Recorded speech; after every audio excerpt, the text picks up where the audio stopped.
এখন আপনাদের সামনে কথা বলবেন ডক্টর জাকির নায়েক।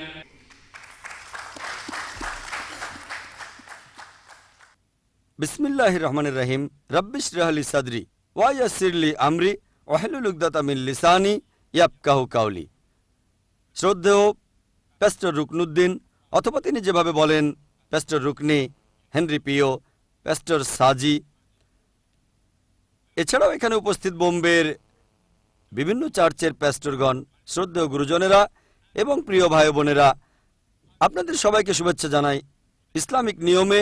আসসালামু আলাইকুম ওয়া রাহমাতুল্লাহি ওয়া বারাকাতুহু। আল্লাহর দয়া, শান্তি ও রহমত আপনাদের সবার উপরে বর্ষিত হোক। আজকের টপিক নিয়ে বলার আগে ইসলামে যীশু খ্রিস্টের অবস্থান সম্পর্কে পরিষ্কার করে বলতে চাই কিছু কথা।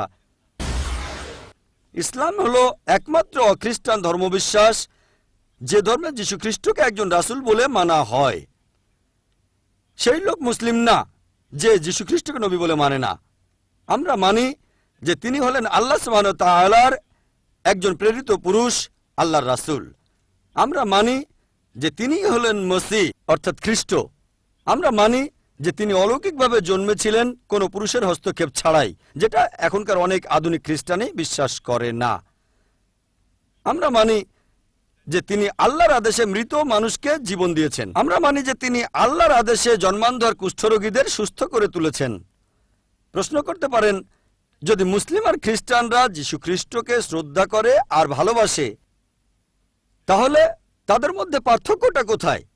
প্রধান পার্থক্যটা হচ্ছে, খ্রিস্টানরা বলে যে যীশু খ্রিস্ট বা ঈসা আলাইহিস সালাম ছিলেন ঈশ্বর, আর তারা বলে তিনি ক্রুশবিদ্ধ হয়ে মারা গেছেন, আর তিনি মারা গেছেন মানুষ জাতির পাপের জন্য। আজকের এই বিতর্কের টপিকটা হচ্ছে, ওয়াজ ক্রাইস্ট রিয়েলি ক্রুসিফাইড? আর যেহেতু মুসলিম আর খ্রিস্টানরা আমরা দুই পক্ষ যীশু খ্রিস্টকে নবী বলে মানি, সেজন্য আমি এখানে দুই পক্ষের দৃষ্টিভঙ্গি তুলে ধরব, মুসলিম আর খ্রিস্টানদের দৃষ্টিভঙ্গি। মুসলিমদের দৃষ্টিভঙ্গিটার কথা বলতে গেলে আমরা মানি আমাদের সবচেয়ে পবিত্র ধর্মগ্রন্থ, যেটা আল্লাহর আসমানি কিতাব অর্থাৎ পবিত্র কোরআন শরীফ।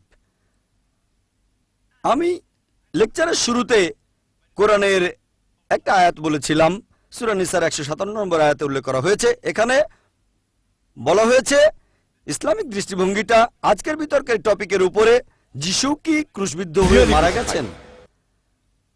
আর প্যাস্টর রুকনি একজন আরব খ্রিস্টান মিশনারি, আরবি হলো তার মাতৃভাষা। এই আয়াতটা তাকে অনুবাদ করে বলার কোনো রকম প্রয়োজন নেই, কারণ তিনি বুঝতে পারছেন পবিত্র কোরআনের এই আয়াতটা কি বলছে। তবে এখানে বেশিরভাগ মানুষ আরবি ভাষা বোঝেন না, আরবি তাদের মাতৃভাষা নয়। তাই আমার লেকচারের শুরুতে যে আয়াতটা বলেছিলাম সেটার অর্থ বলছি। সূরা নিসার 157 নম্বর আয়াতে উল্লেখ করা হয়েছে, বলা হয়েছে, তারা বলে ইহুদিরা দম্ভ করে, ইন্না কাতালনাল মাসিহা ঈসা ইবনে মারইয়াম, আমরা খ্রিস্টকে হত্যা করেছি, মরিয়মের পুত্র যিশুকে, যে আল্লাহ তাআলার রাসূল। ওয়ামা কাতালুহু ওয়ামা সালাবুহু, তারা তাকে হত্যা করেনি, তাকে ক্রুশবিদ্ধও করেনি, ওয়ালাকিন শুববিহা লাহুম, তবে তাদের এইরূপ বিভ্রম হয়েছিল।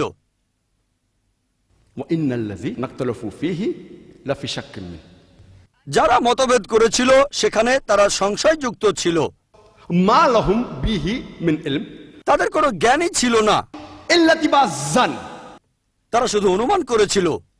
ওয়ামা কাতালুহু ইয়াকিনা, এটা নিশ্চিত যে তাকে হত্যা করা হয়নি।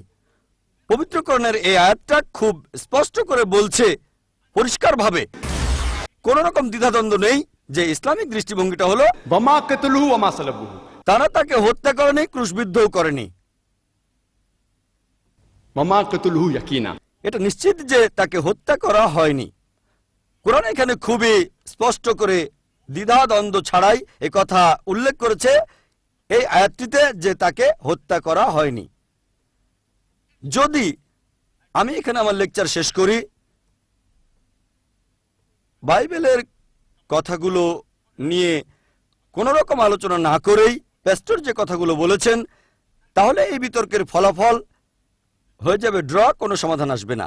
যে মুসলিমরা বলে পবিত্র কোরআন অনুযায়ী যিশু বাইস আলাইহিসসালাম ক্রুশবিদ্ধ হয়ে মারা যাননি, আর খ্রিস্টানরা বাইবেল পড়ে তারা সেটা যেভাবে বোঝে তিনি ক্রুশবিদ্ধ হয়ে মারা গেছেন, ড্র হয়ে যাবে। তবে আমি সেটা করব না।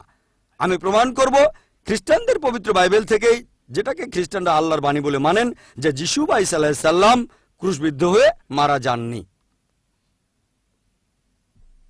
প্রথমেই বলে নেই, মুসলিমরা আমরা পবিত্র বাইবেলকে আল্লাহ তাআলার বাণী বলে মানি না।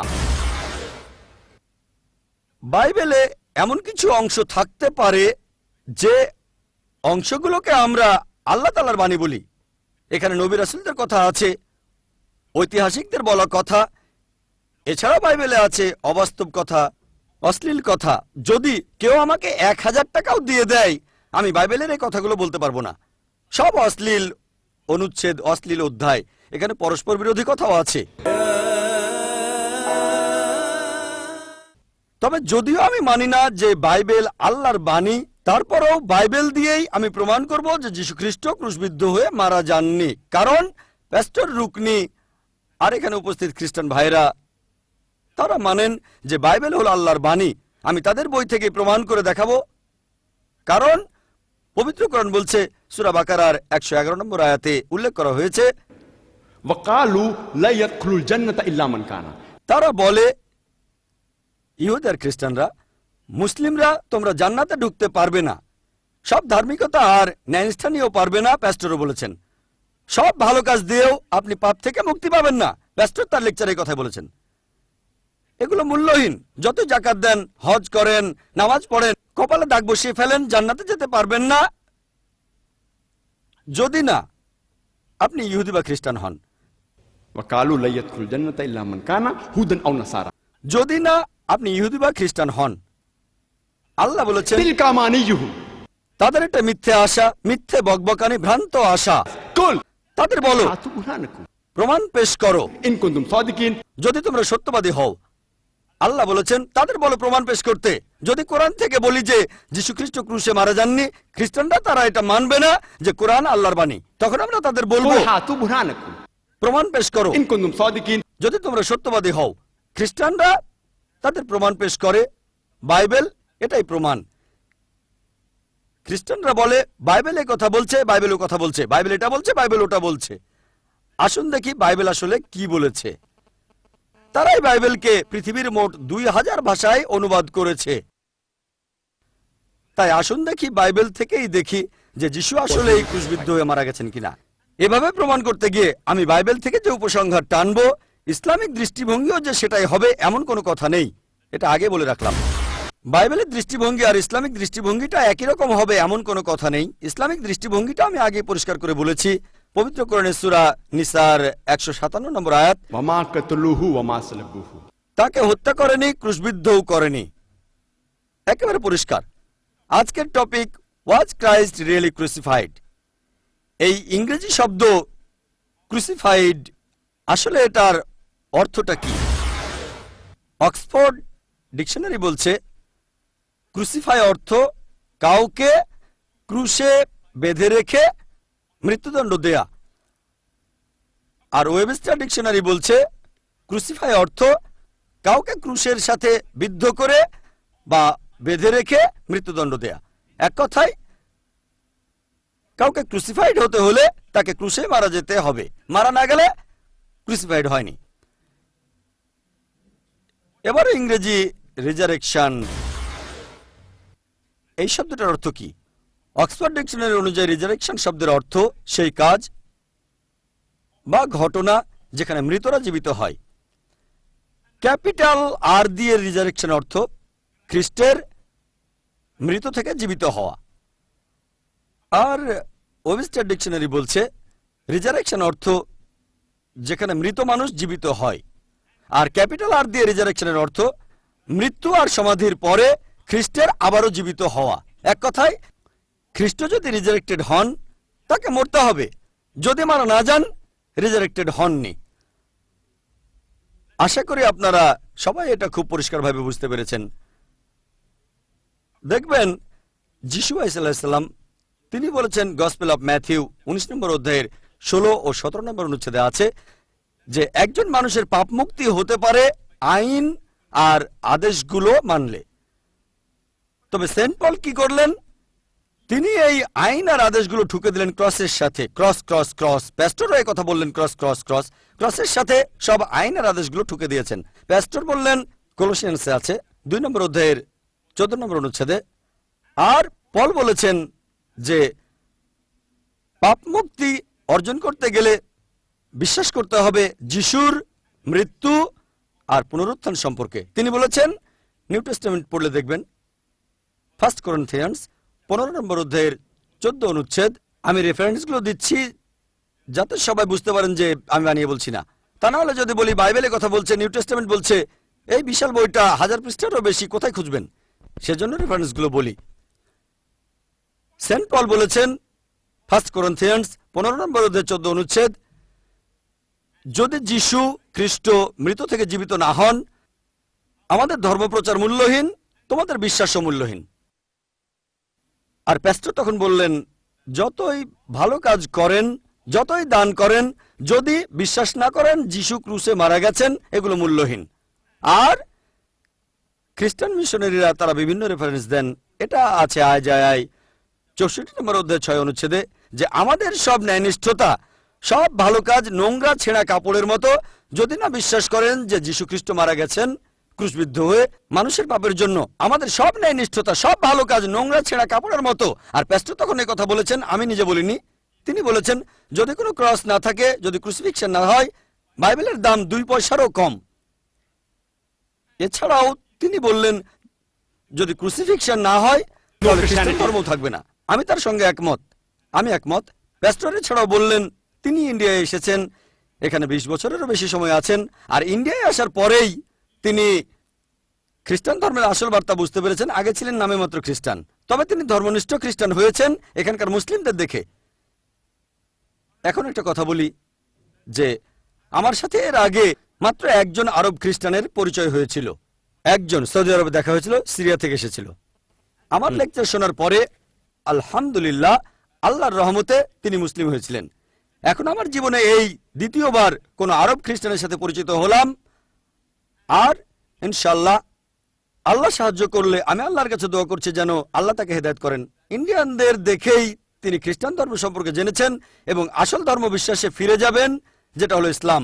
প্রত্যেক মানুষ যে ধর্ম নিয়ে জন্মায়, ইনশাল্লাহ এই লেকচার শোনার পরে, আমাদের আলোচনার পরে ইনশাল্লাহ দোয়া করি তিনি যেন আসল ধর্মে ফিরে আসতে পারেন ইনশাল্লাহ। আর মানবেন যে ক্রুসিফিকশন হয়নি, ক্রস নেই, খ্রিস্টান ধর্মও নেই। আর ইনশাল্লাহ আমার লেকচারে এই চেষ্টাই করব।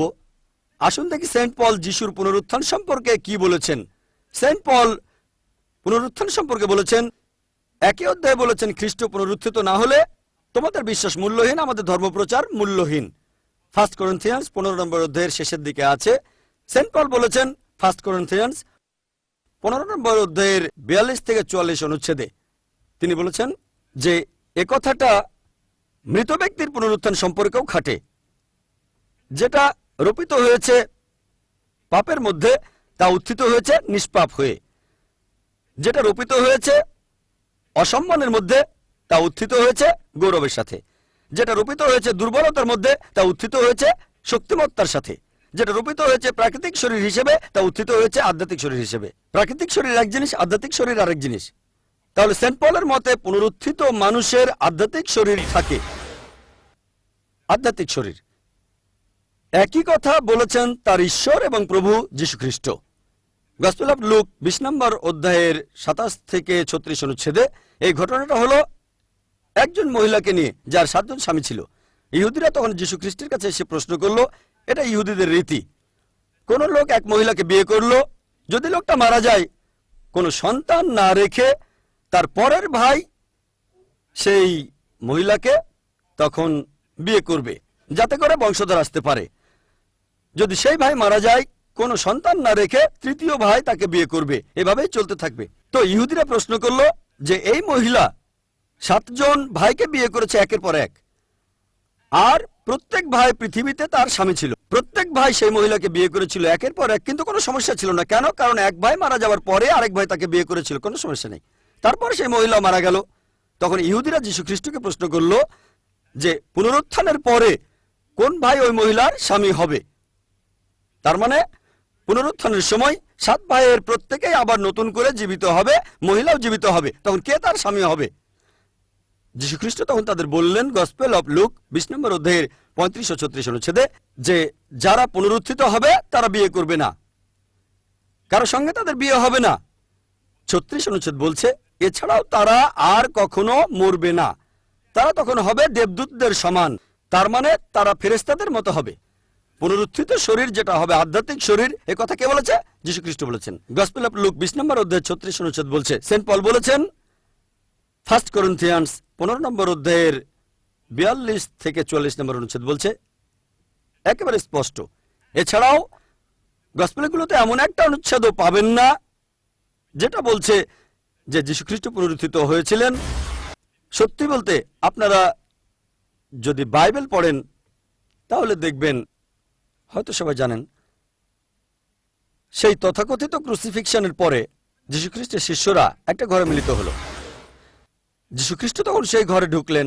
এটা আছে গসপেল অফ লুক 24 নম্বর অধ্যায়ের 36 অনুচ্ছেদে। ঘরে ঢুকে যীশু তার শিষ্যদের বললেন, শালোম, তার মানে তোমাদের উপরে শান্তি বর্ষিত হোক। পরের অনুচ্ছেদ গসপেল অফ লুক 24 নম্বর অধ্যায়ের 37 অনুচ্ছেদ, যে শিষ্যরা তখন খুব ভয় পেয়ে গেল। তারা ভাবলো এটা যিশুর আত্মা। আমি আপনাদের প্রশ্ন করি, যিশুর শিষ্যরা কি জন্য তাকে তখন মনে করেছিল যে তিনি আত্মা? তাকে কি আত্মার মতো দেখাচ্ছিল? আমি যখন খ্রিস্টানদের এই প্রশ্ন করি, সবাই উত্তর দিয়েছেন না। উত্তরটা ঠিক, যীশু খ্রিস্টকে তখন আত্মার মতো দেখাচ্ছিল না। ক্রুসিফিকশনের পরে তিনি যখন সে ঘরে গেলেন, তারা কেন ভেবেছিল যে এটা যিশুর আত্মা?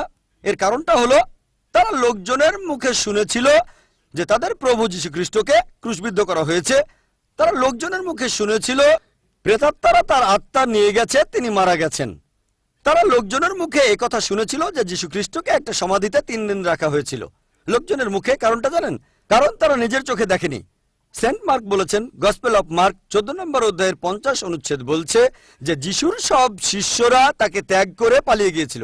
যীশু খ্রিস্টের জীবনের সবচাইতে সংকটময় মুহূর্তে, যখন তাদের প্রয়োজন ছিল সবচেয়ে বেশি, তখন সব শিষ্যই 100%, সেন্ট মার্কের মতে তাদের সবাই 14 নম্বর অধ্যায়ের 50 অনুচ্ছেদ বলছে, সবাই যিশুকে ত্যাগ করে পালিয়ে গিয়েছিল। একথা কে বলেছে? জাকির নায়েক বলেনি। গসপেল অফ মার্ক 14 নম্বর অধ্যায়ের 50 অনুচ্ছেদ বলছে সবাই যিশুকে ত্যাগ করেছিল লোকের মুখে শুনে। সেজন্য তারা ভেবেছিল যে এটা যিশুর আত্মা।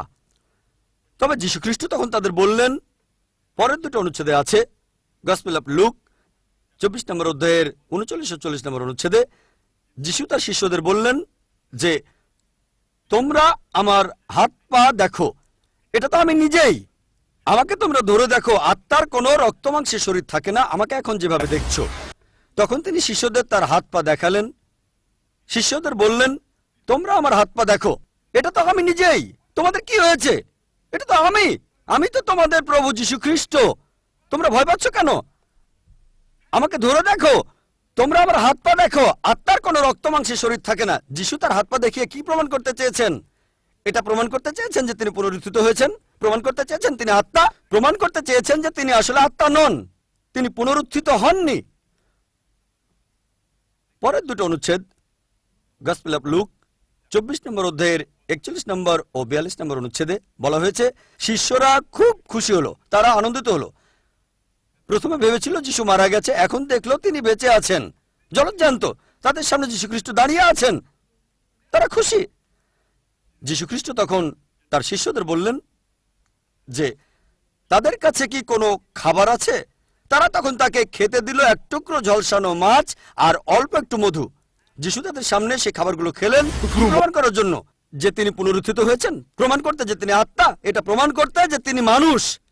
তাদের সামনে তিনি সেই খাবারগুলো খেলেন, 1 টুকরো ঝলসানো মাছ আর মধু, প্রমাণ করতে যে তিনি পুনরুত্থিত হননি, তিনি আত্মা নন, বরং তিনি একজন রক্তমাংসে জলজান্ত মানুষ। পুনরুত্থান না থাকলে ক্রুসিফিকশন নেই, খ্রিস্টান ধর্মও নেই। আপনাদের হয়তো মেরি ম্যাগডালিনের সেই গল্পটা মনে আছে, যখন তিনি তৃতীয় দিন যীশু খ্রিস্টের সমাধিতে গেলেন। এটা হচ্ছে গসপেল অফ জনে 20 নম্বর অধ্যায়ের 1 অনুচ্ছেদে। এছাড়াও হচ্ছে গসপেল অফ মার্কে 16 নম্বর অধ্যায়ের 2 অনুচ্ছেদে, যে সেটা ছিল সপ্তাহের প্রথম দিন, অর্থাৎ দিনটা ছিল রবিবার। ইহুদিদের সাবাথের দিন হলো শনিবার, তাহলে সপ্তাহের প্রথম দিন রবিবার। তাহলে সেই সপ্তাহের প্রথম দিন মেরি ম্যাগডালিন সমাধির কাছে গেলেন। এখন মেরি ম্যাগডালিন কেন তৃতীয় দিনে সমাধিতে যাবেন? যেহেতু তাদের মতে যীশুখ্রিস্ট আগেই মারা গেছেন, তাহলে সেখানে যাওয়ার প্রয়োজন কি? এর উত্তরটা দেওয়া আছে 1 নম্বর অনুচ্ছেদে, গসপেল অফ মার্কের 16 নম্বর অধ্যায়ের 1 অনুচ্ছেদে, যে মেরি ম্যাগডালিন যীশুখ্রিস্টকে মেসেজ করতে গিয়েছিলেন। অ্যানয়েন্ট, ইংরেজি শব্দ অ্যানয়েন্ট, আর মূল হিব্রু শব্দটা হলো মাসাহা, অর্থ মেসেজ করা, মালিশ করা, তেল মাখানো। আর এই শব্দটা থেকে আরবি ভাষায় শব্দটা এসেছে মসি, আর হিব্রু ভাষায় এই শব্দটা হলো মেসায়া, যাকে মালিশ করা হয়। এটাকে যদি গ্রিক ভাষায় অনুবাদ করেন সেটা হবে ক্রেস্টস। এখান থেকে ইংরেজি শব্দটা এসেছে ক্রাইস্ট, যাকে মালিশ করা হয়। আমি একটা প্রশ্ন করি, কেউ মারা যাওয়ার 3 দিন পরে কি তার শরীর মেসেজ করা হয়? এমনটা শুনেছেন কখনো? যে ইহুদিরা 3 দিন পরে মৃতদেহ মেসেজ করে? এর উত্তর হবে না। এবার আমি খ্রিস্টানদের প্রশ্ন করি, খ্রিস্টানরা কি 3 দিন পরে মৃতদেহ মেসেজ করে? এর উত্তরও হবে না। মুসলিমরা, আমরা কি 3 দিন পরে মৃতদেহ মেসেজ করি? এর উত্তরও না। তাহলে যীশু খ্রিস্ট মারা যাওয়ার 3 দিন পরে মেরি ম্যাগডালিন কেন সেই সমাধিতে যাবেন? কারণটা জানেন? কারণ মেরি ম্যাগডালিন এবং জোসেফ অফ অ্যারামেথিয়া আর নিকোডিমাস তারা যিশুর মৃতদেহকে গোসল করিয়েছিলেন। আর যখন যীশু খ্রিস্টের মৃতদেহকে ক্রস থেকে নামানো হলো, মেরি হয়তো যিশু শরীরে প্রাণের চিহ্ন দেখেছিলেন। তবে সেখানে মেরি নিশ্চয়ই এভাবে বলবে না যিশু বেঁচে আছেন, বেঁচে আছেন, তাহলে যিশুকে মেরে ফেলা হতো। যেহেতু মেরি যিশুর শরীরে প্রাণের চিহ্ন দেখেছে, সে তৃতীয় দিন আবার ফিরে আসলো সাবাথের দিনের পরে, আর সে আশা করেছিল জীবিত যীশু খ্রিস্টকে, মৃত যীশু খ্রিস্টকে নয়। আর এটা আছে গসপেল অফ জনের 20 নম্বর অধ্যায়ের 1 অনুচ্ছেদে। এছাড়াও গসপেল অফ মার্ক 16 অধ্যায়ের 4 অনুচ্ছেদে, যে মেরি দেখলো পাথরটা সরানো হয়েছে। যে কাপড়টা দিয়ে যীশু খ্রিস্টকে জড়ানো হয়েছিল সেটা খোলা অবস্থায় একপাশে পড়ে আছে। এখন প্রশ্ন হলো, পাথরটা সরানোর প্রয়োজন কি? আর মৃতদেহ জড়ানোর যে কাপড়টা সেটাই বা একপাশে পড়ে থাকবে কেন? যদি যীশু খ্রিস্ট পুনরুত্থিত হতেন আধ্যাত্মিক শরীর হিসেবে, তাহলে সেই আত্মার বের হওয়ার জন্য সেই সমাধিকক্ষের পাথরটা সরানোর কোনো প্রয়োজন ছিল? কোনো আত্মাকে তো দরজা খুলে ঢুকতে হয় না, বের হতে হয় না, পাথর সরানোর দরকার নেই। তারপরও সরানো ছিল কেন? আত্মা যদি চলে যেতে চায় তাহলে কি তার শরীরে জড়ানো কাপড়টা খুলে নিতে হবে? কোনো প্রয়োজন নেই। কিন্তু রক্তমাংসের শরীর হলে সমাধিকক্ষের মুখে যে পাথরটা আছে সেটা সরাতে হবে, শরীরে জড়ানো কাপড়টা খুলে ফেলতে হবে। এসব কিছু এটাই প্রমাণ করে যীশু খ্রিস্ট সমাধিকক্ষ থেকে বের হওয়ার সময় ছিলেন একজন রক্তমাংসের মানুষ। আর সমাধিটার মালিক ছিল আসলে যীশু খ্রিস্টের একজন শিষ্য, জোসেফ অব অ্যারামেথিয়া, খুব ধনী আর ক্ষমতাবান ইহুদি। সেই লোক এই সমাধিকক্ষ বানিয়েছিল হয়তো তার নিজের জন্যই। ভবিষ্যতে সেখানে যীশু খ্রিস্টকে রাখা হয়েছিল। সমাধিটা একটা ঘরের মতো। আর জিম বিশপের কথা অনুযায়ী তিনি বলেছেন, বাইবেল বলেনি, জিম বিশপ তিনি বলেছেন সমাধিকক্ষটা আয়তন বেশ বড় ছিল। 5 ফুট চওড়া, উচ্চতা ছিল 7 ফুট, আর লম্বা ছিল 15 ফুট। কারোর জন্য এত বড় সমাধিকক্ষের প্রয়োজনটা কি? কারণ সেই লোকটাকে প্রয়োজন হলে সাহায্য করা যাবে। বোম্বেতে আপনারা ছোট ছোট রুম দেখবেন, খুব বেশি হলে 75 স্কোয়ার ফিট। বোম্বেতে 75 স্কোয়ার ফিটের ঘর বেশ বড়। এই ঘরে 5-6 জন লোক থাকতে পারে বোম্বে। এখানে জায়গার দাম অনেক বেশি। 75 স্কোয়ার ফিট দেখবেন সেখানে 4-5 জন মানুষ থাকে। তাহলে এই ঘরে প্রয়োজন হলে সাহায্য করা যাবে। এখন আধ্যাত্মিক শরীরকে সাহায্য করার প্রয়োজনটা কি? আত্মাত্মর সাহায্যের প্রয়োজন হয় না। তারা সাহায্য করতে চেয়েছিল আসলে জীবিত মানুষকে।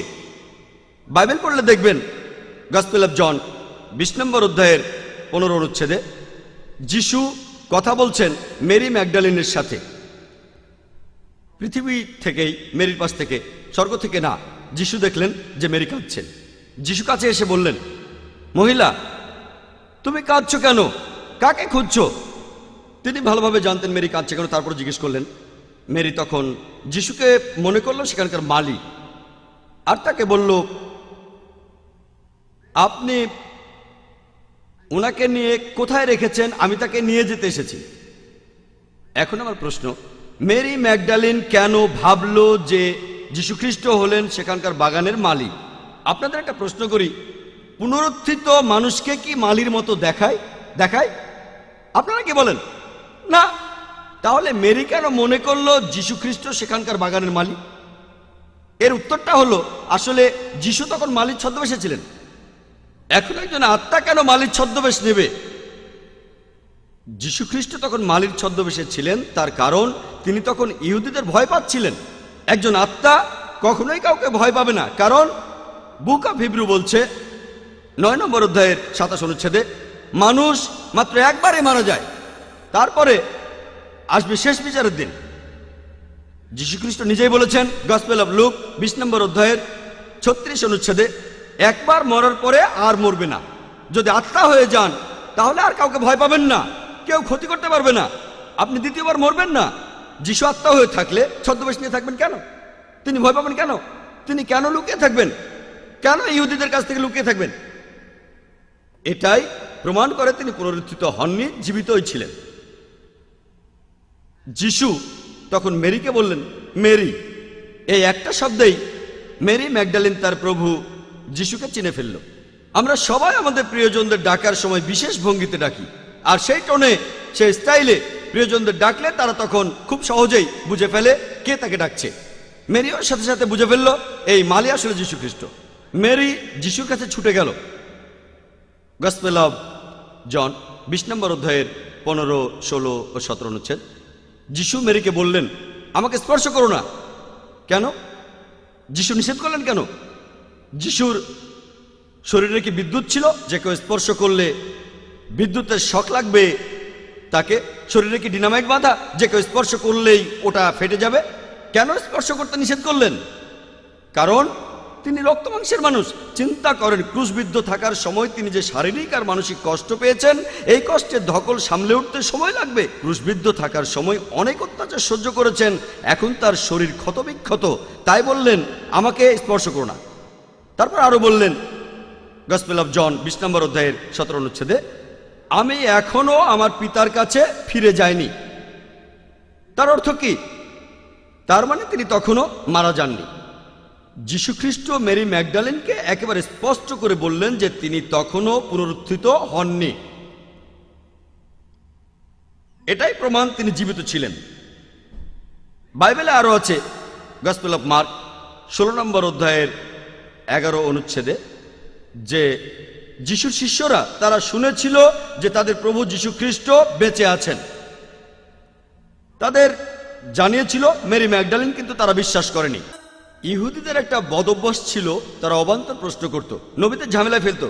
কোরআনে কথা বলছে, বাইবেলও বলছে, মুসাকে অবান্তর প্রশ্ন করেছিল, তাকে ঝামেলায় ফেলেছিল, মুসাকে অপদস্থ করেছিল, যিশুর সাথে একই কাজ করেছিল। এছাড়াও গসপেল অফ ম্যাথিউ আছে 12 নম্বর অধ্যায়ের 38 অনুচ্ছেদে, ইহুদিরা যীশু খ্রিস্টের কাছে এসে বলল, প্রভু, রাবাই, যার অর্থ প্রভু, আপনি আমাদের একটা নিদর্শন দেখান। নিদর্শন মানে অলৌকিক কিছু। অলৌকিক। যীশু খ্রিস্ট যেসব ভালো কাজ করেছিলেন সেগুলো দেখেও তারা সন্তুষ্ট হতে পারছে না, তারা নিদর্শন দেখতে চাইলো, অলৌকিক কাজ দেখতে চাইলো। যেমন ধরেন, হয়তো আকাশে উড়ে বেড়ানো, পানির উপরে হেঁটে বেড়ানো, অথবা জ্বলন্ত কয়লার উপরে হাঁটা। তারা সাইন দেখতে চাইলো। এখানে সাইন মানে ল্যাম্পপোস্টের সাইন না, রাস্তায় বিভিন্ন রকম সাইন দেখা যায় তেমন সাইন না। এখানে সাইন মানে অলৌকিক কিছু। আর বাইবেলের নতুন ইন্টারন্যাশনাল ভার্সনে বলা আছে এটা অলৌকিক নিদর্শন। ইহুদিদের কথার উত্তর যিশু কি বললেন? তিনি কি উত্তর দিলেন?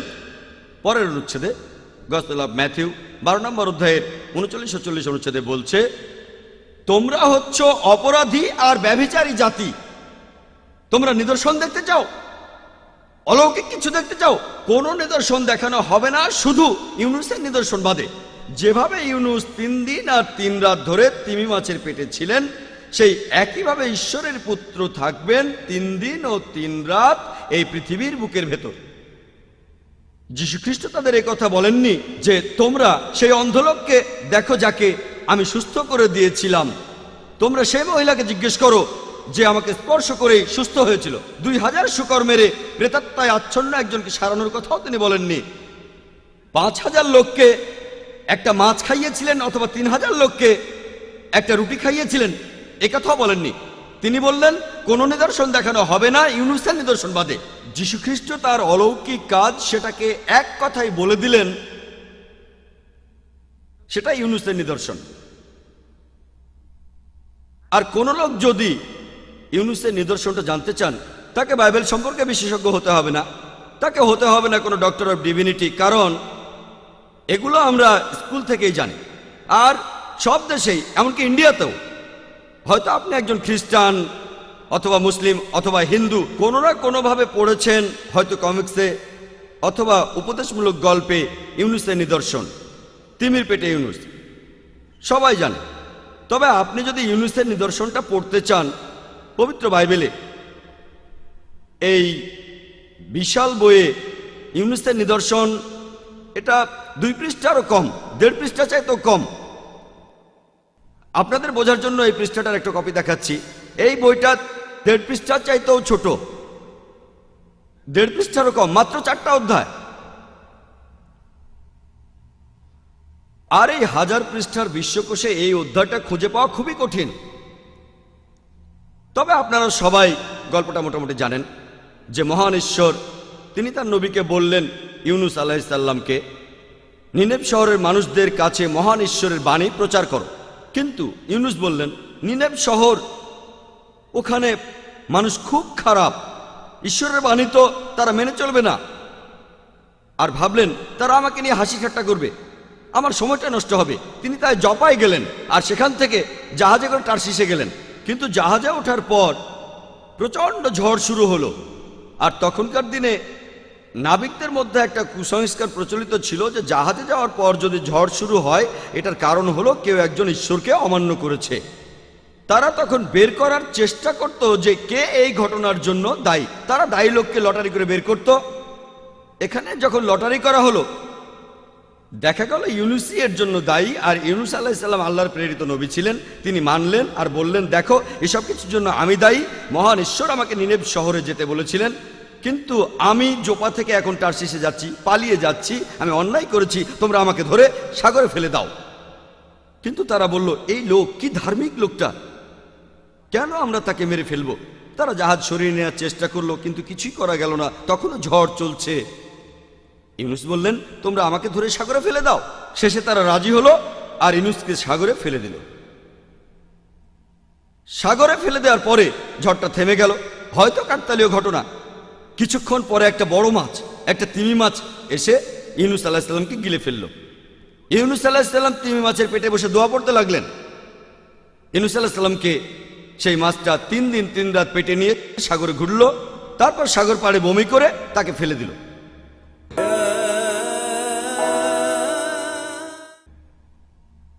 যীশুখ্রিস্ট নিদর্শন সম্পর্কে ইহুদিদের কি বলেছিলেন?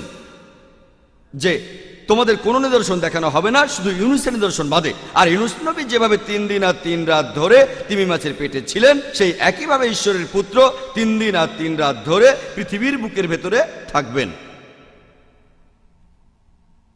আমি আপনাদের একটা প্রশ্ন করি, ইউনুসকে সাগরে ফেলে দেওয়ার সময় তিনি জীবিত ছিলেন না মৃত? উত্তর দেওয়ার আগে আপনাদের জন্য সহজ করে দেই। ইউনুস আলাইহিস সালাম নিজে থেকেই বলেছিলেন যে আমি অপরাধী, এজন্য আমি দায়ী, আমাকে সাগরে ফেলে দাও। কেউ রাজি না হলে হয়তো তার পাটা ভেঙে ফেলবেন, হয়তো ভাঙবেন তার ঘাড়, হয়তো হাত মুচড়ে দেবেন, কিন্তু ইউনুস নিজেই বলেছিলেন তাই এসবের প্রয়োজন ছিল না, শুধু সাগরে ফেলে দিয়েছিল। আপনাদের আরেকটা প্রশ্ন করি, ইউনুসকে সাগরে ফেলার সময় তিনি জীবিত ছিলেন নাকি মৃত? জীবিত। তিমি মাছ এসে তাকে গিলে ফেললো, তখন তিনি জীবিত না মৃত? জীবিত। আল্লাহর কাছে তিনি দোয়া করেছিলেন তিমির পেটের ভেতরে থেকে, তখন জীবিত না থাকলে প্রার্থনা করতে পারতেন, তখন জীবিত না মৃত? জীবিত। তিমিটা ইউনুসকে নিয়ে 3 দিন 3 রাত ধরে সাগরে ঘুরলো, জীবিত না মৃত? জীবিত। তিমিটা সাগর পারে বমি করে তাকে বের করে দিল, জীবিত না মৃত? জীবিত। জীবিত জীবিত জীবিত জীবিত। যখন কোনো লোককে জাহাজ থেকে সাগরে ফেলা হয় তার মরে যাওয়ার কথা, মারা গেলে অলৌকিক হবে না, যদি বেঁচে থাকেন অলৌকিক। তিমি মাছ তাকে গিলে ফেললো, মারা যাওয়ার কথা, কিন্তু তিনি মরেননি, এটা অলৌকিক। 3 দিন 3 রাত গরমে আর অক্সিজেনের অভাবে সেই তিমি মাছের পেটে তার মরে যাওয়ার কথা, কিন্তু তিনি মরেননি, এটা অলৌকিক। একই সাথে অনেকগুলো অলৌকিক ঘটনা, ঘটনাটা খুবই অলৌকিক। যিশু বলেছেন ইহুদিদের যেভাবে ইউনুস ছিলেন 3 দিন 3 রাত, সেভাবে ঈশ্বরের পুত্র থাকবে 3 দিন 3 রাত। যেভাবে ইউনুস নবী 3 দিন 3 রাত তিমির পেটে ছিলেন, সেই একইভাবে ঈশ্বরের পুত্র 3 দিন 3 রাত পৃথিবীর বুকে থাকবেন।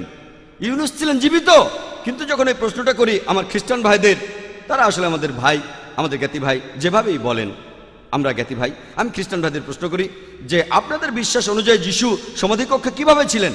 সবাই আমাকে বলেছে তিনি তখন মৃত, যিশু তখন মৃত।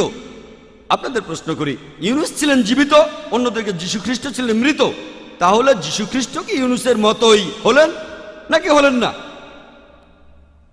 একরকম না আলাদা? আলাদা। তাহলে যিশুর ভবিষ্যৎবাণীটা আসলে সত্যি সত্যি ঘটেনি।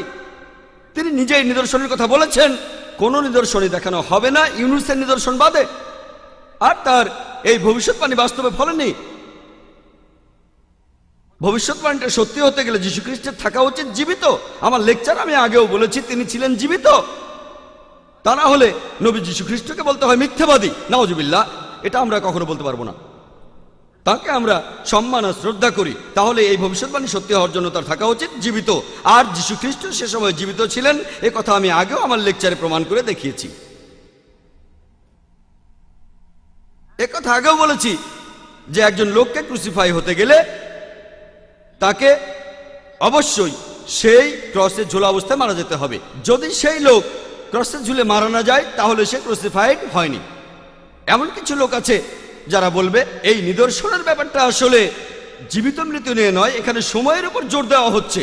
অর্থাৎ 3 দিন আর 3 রাত ইউনুস যেভাবে তিমির পেটে ছিলেন, একইভাবে ঈশ্বরের পুত্র থাকবেন 3 দিন 3 রাত ধরে। 3 বলা হয়েছে এখানে 4 বার। এখানে আসলে গুরুত্ব দেওয়া হচ্ছে 3 সংখ্যাটার উপর, জীবিত বা মৃত না। আমি বললাম 3-এর মধ্যে অলৌকিকতা কোথায়? যদি আমি বলি দিল্লি যেতে আমার 3 দিন 3 রাত সময় লাগবে, এটা কোনো অলৌকিক? তাহলে 3-এর অলৌকিকতা কি? 3 দিন বা 3 সপ্তাহ, এটা তো কোনো অলৌকিক না। কিন্তু তারা বলে না, এখানে সময়টাই আসল। আসুন আমরা দেখি যিশু কি এই ভবিষ্যৎবাণীটা পূরণ করেছিলেন, যেটা কিছু খ্রিস্টানের মতে এই অলৌকিক ঘটনাটার মূল বিষয়। আগেও বলেছি, আপনারাও জানেন, কোনো খ্রিস্টানকে যদি জিজ্ঞেস করি যে পবিত্র বাইবেল অনুযায়ী যিশুকে কখন ক্রুশবিদ্ধ করা হয়েছিল, খ্রিস্টানরা বলবে যে গুড ফ্রাইডেতে। আমার প্রশ্ন, শুক্রবারকে কেন গুড ফ্রাইডে বলা হয়? তারা বলে মানুষের পাপের জন্য তিনি সেদিনই মারা গিয়েছিলেন, তাই শুক্রবার গুড ফ্রাইডে।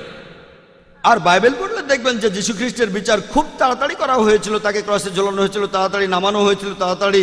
কারণটা প্যাস্টরও বললেন, যেদিন সাবাত সেই রাতে কাউকে ক্রসে ঝুলিয়ে রাখা হতো না। এটা আছে, তিনি রেফারেন্সটা দেননি, ডিউটেরোনমি 21 অধ্যায় 23 অনুচ্ছেদে আছে, সেই স্থানটা অভিশপ্ত হবে, সেজন্য যিশুকে নামানো হয়েছিল। তারপর গোসল করানো হলো, আর ততক্ষণে সন্ধ্যা হয়ে গেছে। তারপর সেই সমাধিকক্ষে তাকে রেখে দেওয়া হলো। আর গসপেল অফ জন 20 অধ্যায়ের 1 অনুচ্ছেদে আছে যে সপ্তাহের প্রথম দিনে রবিবার সকালে দেখা গেল সমাধিতে কেউ নেই, দেখলো মেরি ম্যাগডালিন। তাহলে অনুমান করা যায় যিশু সেই সমাধিকক্ষে ছিলেন শুক্রবার রাতে। অনুমানের কথা বললাম কেন? কারণ বাইবেলে বলা নেই কখন যিশু সমাধি ছেড়ে চলে গেছেন। হয়তো তিনি গেছেন শুক্রবার গভীর রাতে বা শনিবার সকালে, কিছু বলা নেই। তাই এটা আমরা অনুমান করে নিচ্ছি যিশু রবিবার সকালে সেখান থেকে বেরিয়ে গেছেন। তাহলে যিশু সেই সমাধিতে ছিলেন শুক্রবার রাতে, এটা অনুমান। এরপর সেই সমাধিতে ছিলেন শনিবার সকালে, এটাও অনুমান। যীশু খ্রিস্ট সমাধিকক্ষে ছিলেন শনিবার রাতে, এটাও অনুমান। রবিবার সকালে সমাধিকক্ষটা ফাঁকা, তাহলে যিশু সেখানে ছিলেন 2 রাত 1 দিন। কিন্তু বলা হয়েছিল 3 দিন 3 রাত, 3 দিন আর 3 রাত। ইউনুস নবী যেভাবে তিনি মাছের পেটে ছিলেন, সেই একইভাবে ঈশ্বরের পুত্র পৃথিবীর বুকের ভেতরে থাকবেন 3 দিন আর 3 রাত। কিন্তু যীশু খ্রিস্ট সেই সমাধিতে ছিলেন 1 দিন 2 রাত। 3 দিন 3 রাত আর 1 দিন 2 রাত, এই দুটো সময় কি এক? এই দুটো সময় কি এক না? তাহলে তারা যে সময়ের উপর গুরুত্ব দেয় সেটাও আসলে বাস্তবে ফলেনি। তাহলে ঘটনাটা দাঁড়ালো যীশু খ্রিস্ট তখন জীবিত ছিলেন। কাউকে তখনই ক্রুসিফাইড বলা হয় যদি সে ক্রসেই মারা যায়। প্যাস্টর যখন আবার কথা বলতে আসবেন, তখন তার সুবিধার জন্য আমি কিছু প্রমাণ দেখাবো যে যিশু ক্রুসিফাই হননি, তিনি পুনরুত্থিত হননি, তিনি জীবিতই ছিলেন। আর জীবিত থাকলে ক্রুসিফিকশনও হয়নি, পুনরুত্থানও হয়নি। যিশুকে ক্রুসে ঝুলানোর পরে খুব তাড়াতাড়ি নামানো হয়েছিল, 3 ঘন্টা পরে। 3 ঘন্টায় ক্রসে কেন মারা যাওয়া কঠিন, তাই যিশু ছিলেন জীবিত। যখন তাকে নামানো হলো, ক্রুশবিদ্ধ দুজন তারা বেঁচে ছিল, প্রমাণ করে যে যিশুও বেঁচে ছিলেন।